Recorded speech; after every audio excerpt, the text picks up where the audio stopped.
As we all know, recently, the offices of the Auditor General and the Budget Controller went ahead to reveal some shocking news to the Republic of Kenya and to the whole citizens at large.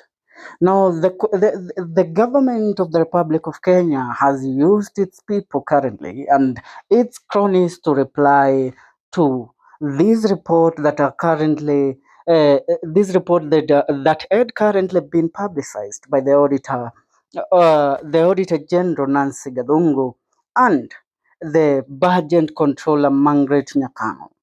Now, after a week of back-to-back explosive reports from both Auditor General Nancy GATHUNGU and Controller of Budget Margaret NYAKANGO on the irregularities and breaches by both the national and county governments in their expenditures, Thursday was the turn for the government to trail the gun on the two offices. In a show of solidarity through a broad-based approach, the MPs turned the heat on the two. With the controller of budget first on the crosshairs, NYAKANGO, who on Wednesday released a half-year report on the expenditures by county governments for the first half of the financial year 2024-2025, was accused of corruption. Now remember, the controller of budget, Margaret NYAKANGO, went ahead a few days ago to reveal to the people of the Republic of Kenya that an amount of 1.3 trillion had been lost through the treasury. It was rumored that this money was moved from the treasury manually for the basis of paying public debt. Now, the 1.3 trillion that was removed from the treasury under the watch of the Cabinet Secretary of Treasury, John Badi, cannot be accounted for and cannot be pinpointed where the money went.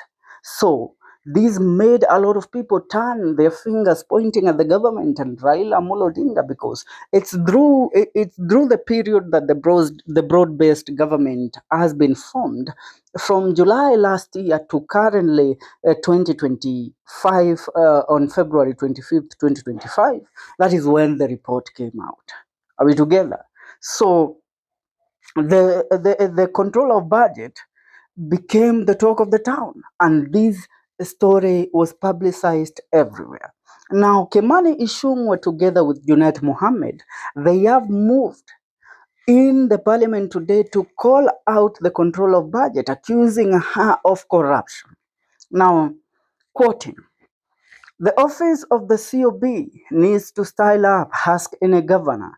Many will tell you without parting with money or paying bribes to officers in that office, governors don't get justice. Governors are suffering because of inefficiencies and corruption in the office of the control of budget. They have to bribe officers in that office to have their expenditures approved." Now, that is what Kimani Ichugwah said. And I want you to listen to him, by the way, because I have a clip of Kimani Ichugwah speaking today in Parliament, and I want you to hear it, because this man has been on the forefront fighting and defending the government of President William Ruto. Needs to style up. Listen. Across the country, past half of the finance and county governments are suffering because of inefficiencies and corruption in the office of the controller of budget. Speak to any governor, they will tell you. Now that is Kimani Ichugwah. Apart from Kimani Ichugwah, the other person that came also guns blazing is none other than Junet Mohammed. And I quote him, "Governors are saying it everywhere, that they have to pay to get their money approved." That is what Junet Mohammed said in regards to the office of the budget, the controller of budget. I want you to listen to him also. Listen. For us to get approval from the controller of budget office, we must give some money. The Auditor General. Now that is Kimani Ichugwah revealing that, that is Junet Mohammed revealing that for somebody to get their budget approved by the control of budget, they have to pay a certain amount of bribe to the said offices so that they can be given the money. Now, this the Auditor General Nancy Gathungu was also brought in this mix. Remember, Nancy Gathungu recently went ahead to expose that SHA is not owned by the government of the Republic of Kenya, which left a lot of people with speculation on who really owns SHA. And this is an healthcare system that is supposed to cater for the needs of the people of the Republic of Kenya. Listen to what Kimani Ichugwah said about the Auditor General Nancy Gathungu. Offices, they imagine if anyone speaks about them, the whole world will come crumbling down, saying, oh, you're attacking independent offices. Their independence can never go without being. Now that is Kimani Ichugwah, and his attack was also echoed by another person, that is Junet Mohammed. Remember, these currently are two darlings who the people of the Republic of Kenya thought will be fighting each other in parliament, trying to see, budget and everything served right. Listen to him. It's a confirmed report before it is audited, before it is brought before the House. Mr. Speaker, that culture will lead to anarchy. Now listen, these two leaders have accused, and they have stood calling names of Nancy Gathungu and Margaret NYAKANGO. Now listen to what I shall quote Kimani Ichugwah. Because they are independent offices, they think the world will come crumbling down. Their independence cannot go without being checked, and the body that checks the independence is the parliament. That is Kimani Ichugwah. Now, Junet Mohammed backs him by saying, now any audit report is a confirmed report before it is brought to the House. Mr. Speaker, that culture will lead to anarchy. These will destroy people's names. Now, the majority and minority leaders accused the duo of putting the cart before the horse by making public their findings before getting the nod from Parliament. Now, they are saying that culture will destroy people's names without recourse. There could be delays in submission of documents, miscommunication. Why then can't the auditor publish the reports without Parliament? The Auditor General reports to Parliament, and they must be held accountable.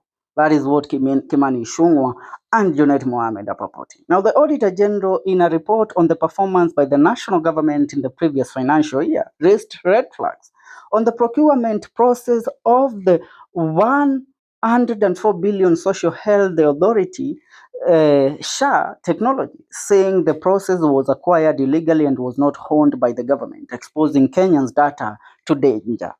Now, that is one of the things that we have been looking at. The whole week we have been looking at how the report by the Auditor General and the budget controller, with everything that they had to say. And, Kenyans have been doubting how things are running in this republic. And many have come up with different reasons on how money has been moved out of the office of out of the treasury through CS Mbandi. Looking at it, what has been purported by the budget controller, that 1.3 trillion was lost. Many have, you can't refute these claims because, Raila Amolo Odinga has been working with this government, but he has been quiet on these reports that have been delivered.